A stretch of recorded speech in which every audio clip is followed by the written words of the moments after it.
When I was a kid, they told me that as an adult, you'd have these special dreams, the kind of dreams where you'd get very excited in the middle of the night, and how right they were. What they didn't tell you was that these were the distinctly nerdy sort of dreams where you're holding a device that can play every game that you've ever owned, that fits comfortably into your hands, and will have people staring at you with jealousy instead of pity. I used to wake up so excited, clutching my little joystick in my hands. Maybe that was the wrong reference. I'm older than some of you guys. Game Gear, perhaps? Nintendo DS? 3DS? Not the Switch. Some of you are just too young. For decades, this seemed like the sort of pipe dream that even Mario wouldn't jump down. That is, until the Steam Deck changed that conversation entirely, proving that powerful handheld PC gaming could actually work. But now, Microsoft and Asus have decided to throw their hat into this increasingly crowded ring with something called the ROG Xbox Ally. By the way, if you do suffer from an increasingly crowded ring, drink less. You'll make better life choices. Microsoft and Asus have just released the pricing, and to say that it's steep would be wrong. It's bloody vertical. The device promises to bring the full Xbox ecosystem to a handheld format, complete with Game Pass integration and enough processing power to make your desktop file for divorce. It's scheduled to launch on October 16th, and the question isn't really whether it's technically impressive, because clearly it is, but whether anybody is actually going to buy something like this at these prices. Spoiler alert, they have.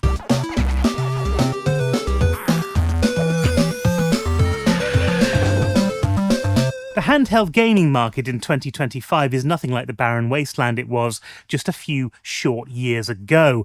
We've got these three distinct empires carved out, each with their own philosophy and fatal flaws. Nintendo absolutely dominates the mainstream with the Switch, which has sold over 150 million units by being exactly what most people want. Simple, reliable, and packed with games that you actually want to play. It succeeds by avoiding the complexity trap entirely. No Windows frustrations, no driver issues, no custom driver conversations at dinner parties. Of course, Switch 2 is out now as well, and it has officially become the fastest-selling video game console of all time. Of course, if you read the comments on the internet, you'll think that it was the fastest returned of all of them as well, but that's probably getting ahead of ourselves. Then there's Valve's Steam Deck, which is essentially, it created the modern PC handheld landscape. It proved that you could run proper PC games on a portable device without needing an engineering degree to operate it.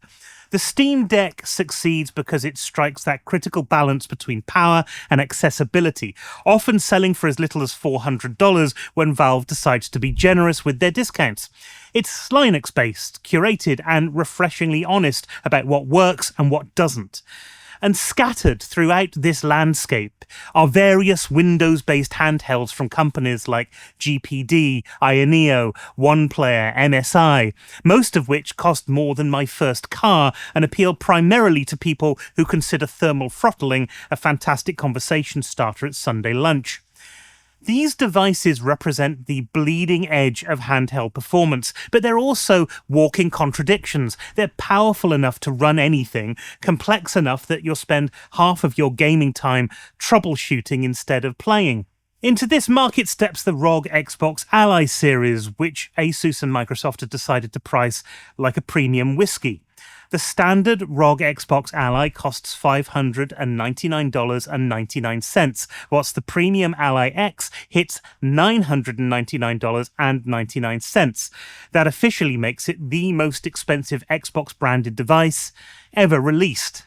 This represents Microsoft's attempt to solve the fundamental tension that defines all Windows handhelds. Here's the thing about Windows on a handheld that nobody really talks about honestly. It's both the best and the worst thing that could happen to portable gaming. Let me paint you two different scenarios. In the optimistic scenario, you boot up your ROG Xbox Ally and it seamlessly transitions between Game Pass, Steam, Epic Games, GOG. You install that obscure indie game from itch.io that you've been meaning to try. You fire up some mods for Baldur's Gate 3. You've got access to decades of PC gaming history, every emulator ever created, and compatibility with virtually every peripheral known to humanity. It's the universal gaming device that we've all fantasized about. Total freedom, infinite possibility. The PC master race in the palm of your hands. In the pessimistic scenario, you boot up your ROG Xbox Ally and Windows Updates decides that this is the perfect time for a mandatory restart. You finally get to your desktop, but the scaling's wrong and everything looks like it was designed for ants. You launch a game, but it opens in the wrong display. The on-screen keyboard appears, blocking half of the screen. A driver update breaks your audio. You spend 20 minutes trying to figure out why Windows thinks you want to use Internet Explorer to open your game shortcuts. You're not gaming. You're performing brain surgery on a small ant with a large mallet. Except the ant is your sanity, and the mallet is Microsoft's touch interface design philosophy. Microsoft's solution is something that they call the Xbox full screen experience, which is supposed to minimize Windows background processes and provide a console-like interface that aggregates games from multiple storefronts. They've also introduced a handheld compatibility program that badges games as handheld optimized, most compatible, or provides a Windows performance fit indicator. It's their answer to Valve's successful Steam Deck verified system. The promise is compelling. All the freedom of a Windows PC with none of the traditional frustrations. The reality is that Windows remains Windows, and small screens remain small screens. You're still one automatic update away from having your gaming session hijacked by Microsoft's idea of user-friendly software maintenance. Of course, that is supposition. But it's the sort of experience that current Windows handheld users have reported. And this brings us to the most fascinating aspect of the ROG Xbox Ally lineup. Microsoft and Asus have essentially created two different products for two completely different people. Meet Alex, the perfect ROG Xbox Ally owner. Alex has been building PCs since high school and genuinely enjoys troubleshooting driver issues. They have strong opinions about thermal paste application and own at least 3 different handheld gaming devices already. They see the $1,000 price tag on the Ally X and think, finally, a handheld with 24 gigabytes of LPDDR5X8000 RAM and an integrated MPU for future AI features. Alex reads spec sheets for fun and considered impulse triggers with independent vibration motors a reasonable justification for spending the extra money. Apparently, regular haptic feedback isn't sophisticated enough for people investing $1,000 in a handheld gaming device. Alex will love this. And then we have Sarah, who should run screaming. Sarah just wants to play games on the train. She's heard good things about Hades and like to try some Game Pass titles during her commute. She sees the standard Ally at $599.99 and thinks it's a Steam Deck competitor. She doesn't realize she's about to enter a world where installing games may require navigating multiple storefronts, where battery life estimates exist purely in the realm of marketing optimism, and where user-friendly means that you'll only need to consult 3 different forums to figure out why your game won't launch in full screen mode. Sarah will return this device within a week. If you're watching this, I'm guessing that you're kind of moving towards the Alex camp, right? Or you're somewhere along that spectrum. I know I probably am. The problem is that the market contains far more Sarahs than Alexes, but handheld PC manufacturers keep building devices for Alex whilst marketing them to Sarah. The pre-order sellout proves that the Alexes are willing to pay premium prices immediately. The question then becomes whether this enthusiast success can ever translate to the broader market. In some ways, this explains why the Steam Deck, despite its limitations, continues to dominate this space. Valve built for Sarah while still satisfying Alex. The ROG Xbox Ally series doubles down on this contradiction. The standard model, at $600, costs $200 more than a comparable Steam Deck. That requires customers to value Windows compatibility and the Xbox ecosystem integration enough to justify the premium. The Ally X at $1,000 enters truly niche territory, competing with high-end gaming laptops rather than other handhelds. Performance expectations are notably ambitious, particularly for the Ally X. Asus claims that the standard model delivers up to 20% better performance than the original ROG Ally, whilst the Ally X promises up to 30% improvements in demanding games like Indiana Jones and the Great Circle and Doom: The Dark Ages. The battery life improvements are equally impressive on paper, with the Ally X's 80 watt-hour battery claiming up to double the battery life of the comparable devices. They're compelling numbers for Alex. They are meaningless marketing speak for Sarah. But this is where we have to ask ourselves an important question. What exactly is the ROG Xbox Ally trying to be? Microsoft Gaming CEO Phil Spencer has been quite vocal about his belief that the company won't grow the console market with $1,000 devices. He's noted that they need to be creative and adaptive rather than simply making hardware more expensive. This statement creates a major contradiction when you consider that the ROG Xbox Ally X costs $1,000, making it officially the most expensive Xbox-branded device ever released. It's as if somebody at Microsoft took Spencer's warning as a potential challenge rather than a strategic guidance. The Xbox branding suggests that this is meant to be a console-like experience. Simple, reliable, focused on games rather than tinkering. But the Windows Foundation means that it's inherently a PC, with all the complexity that entails. Microsoft is trying to have it both ways, the accessibility of Xbox with the openness of Windows. These are fundamentally opposing philosophies. This identity crisis extends to the software experience. The Xbox full screen mode aims to hide Windows complexity behind a familiar Xbox interface, but you can't hide the underlying operating system forever.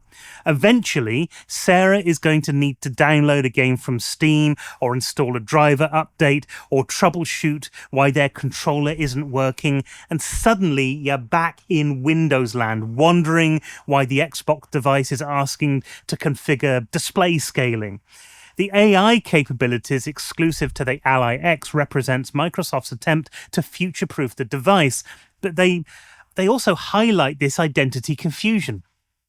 The integrated NPU will enable features like automatic super resolution and AI-powered gaming co-pilot, which is planned for 2026. And this is going to provide a context-aware assistance and achievement tracking, because apparently what the handheld gaming market really needs is a little bloody paperclip to pop up every so often and confidently proclaim, "It looks like you're trying to defeat the Ender Dragon. Have you considered punching a tree first?" These features sound impressive to Alex, but will likely confuse Sarah. But these sorts of co-pilot features might be exactly the sort of thing that Sarah could really benefit from, whilst Alex is going to look down on them. I mean, who wants a co-pilot telling you how to play a game, right? The ultimate test of the ROG Xbox Ally's identity lies in a question that handheld PC manufacturers rarely address honestly. Is this primarily a gaming device or a companion device? The answer determines everything about how you evaluate these products. Docked to a monitor, keyboard and mouse, the Ally X becomes a legitimate gaming PC with its Ryzen AI Z2 Extreme processor and 24 gigs of RAM. It can handle modern games at respectable settings. The 1TB SSD provides enough storage for a decent game library. And in this configuration, the $1,000 price kind of makes sense. You're getting a capable gaming PC that happens to be portable, rather than a handheld that happens to be powerful. But here's the problem. If you're primarily using it docked, why not just buy a proper gaming laptop or a desktop PC, or a mini PC for that matter? The Ally X weighs 670 grams, which sounds reasonable until you realize you'll be holding it for hours whilst pretending that you're not, slowly developing carpal tunnel syndrome. In years to come, whole hospital wings will have to be dedicated to people whose hands have seized up. Doctors, thinking that they're being funny, will name this condition MSI Claw. The 7-inch 1080p screen is great for handheld gaming. I can see this with some experience because I'm a Portal owner, and it's a lovely screen size for playing a lot of different games, but it can feel a little bit cramped when you're used to larger displays, or when the interface hasn't quite been made the right size for gaming on the go. And of course, some of these user interfaces you can't scale. The cooling system, whilst impressive for a handheld, still won't match what you get in a proper desktop form factor. As a companion device, something that you use for gaming whilst out and about, and when you maintain a primary gaming setup at home, the value proposition becomes even murkier. You're spending $1,000 for the privilege of playing a subset of your gaming library, possibly the same subset that would already run on a Steam Deck, because of course a lot of titles have been modified so that they work on a Steam Deck in the first place. The Xbox ecosystem integration helps here with cloud saves and Game Pass synchronization, but it's still a hard sell when the Steam Deck offers similar functionality at half the price. The docked experience reveals the fundamental compromise at the heart of all high-end Windows handhelds. They're neither the best portable gaming device nor the best desktop gaming device, but they're trying to be both simultaneously. It's an inherent contradiction that no amount of engineering prowess can fully resolve. Early hands-on impressions have been positive regarding ergonomics and display quality. Reviewers are praising the comfortable Xbox controller-inspired design and the bright, smooth 120Hz car rental. Sorry, the promotions are trying to slip in again. 120Hz screen. However, concerns have emerged about fan noise under load and the decision to stick with an IPS LCD panel rather than an OLED one like the Steam Deck. More significantly, the $1,000 price of the Ally X has generated considerable criticism, with many questioning whether the performance improvements and premium features justify such a substantial price premium for a device that costs more than some people's entire gaming setup. And there's one more consumer that we haven't talked about here, little Timmy, who's been pestering mum and dad since Christmas about getting his own gaming device. Kids still drive a massive portion of the handheld gaming market, with the Nintendo Switch being the most age-inclusive console available. But when a parent is looking at spending $1,000 on a gaming device for their child, that conversation changes dramatically. Suddenly, that ROG Xbox Ally X isn't competing against a $300 Nintendo Switch. It's competing against a similarly priced laptop that little Timmy can use for homework, research projects, and yes, still play games. Microsoft might have accidentally priced themselves into the laptop market rather than the handheld console market. The devices launch into a competitive landscape where success requires more than just impressive specifications. They need to deliver a user experience that feels worth the premium price, whilst appealing to a broad enough audience to achieve meaningful market penetration. That's a challenging balance to strike, particularly when the market leader costs $200 less than the base model here. The broader market context suggests that this pricing strategy may be a problem in the long run.